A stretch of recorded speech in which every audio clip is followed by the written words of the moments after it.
अस्सलाम वालेकुम वरहमतुल्लाहि वबरकातुहू। दोस्तों, आप लोगों ने पिछली वीडियो में जाना कि जब शैतान ने हज़रत आदम अलैहिस्सलाम को सजदा ना किया तो अल्लाह ताला ने शैतान से इसकी वजह पूछी, तो शैतान ने क्या जवाब दिया। जिन लोगों ने इस वीडियो को नहीं देखा है वो ऊपर आई बटन पर क्लिक करके देख लें। दोस्तों, आज की वीडियो है शैतान की कसम। जब शैतान मरदूद और मलून हो गया तो उसने क्या कसम खाई।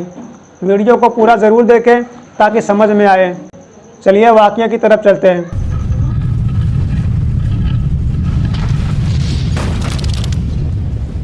खुदा ताला ने जब शैतान को अपनी बारगाह से निकाल दिया और मरदूद मलून कर दिया तो शैतान ने खुदा ताला से कहा कि मुझे क़यामत तक के लिए मोहलत दें। खुदा ताला ने फरमाया, जा, मैंने मोहलत दी। शैतान मोहलत मिलने का वादा लेकर फिर कसम खाकर कहा कि मैं तेरे सीधे रास्ते पर बैठ जाऊंगा और तेरे उन बंदों आदम की औलाद को चारों तरफ से घेर लूँगा और उन पर चारों तरफ से हमलावर हूँगा और चारों तरफ से घेर कर उनको अपना साथी बनाऊँगा और उनको तेरा शुक्रगुजार बंदा न रहने दूँगा। तो खुदा ताला ने फरमाया, मलऊन, तू यहाँ से निकल जा और लोगों को बहका।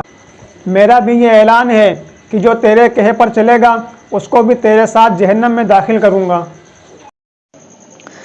इस वाक़ये से हमें क्या सबक मिलता है ये भी जान लें।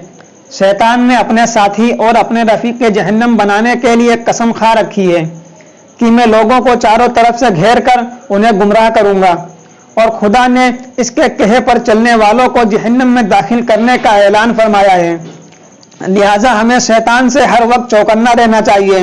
यह मलऊन वाकई चारों तरफ से हमलावर हो रहा है।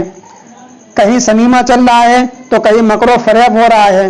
चोरी, चुगलखोरी, मक्कारी व अय्यारी, चालबाजी, धोखा, आवारगी, घमंड व गुरूर, ये सब शैतान के ही जाल हैं और आज ये सब आम हैं। और आज इब्न आदम शैतान के इस दाव की जद में है। यह मलऊन हजरत आदम अलैहिस्सलाम की औलाद से अपनी जिल्लत का बदला लेना चाहता है।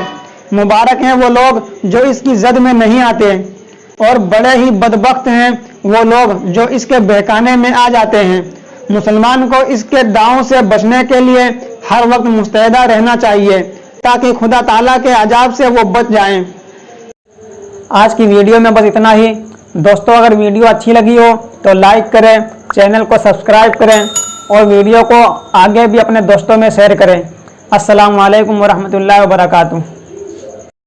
वो सुनता है सबकी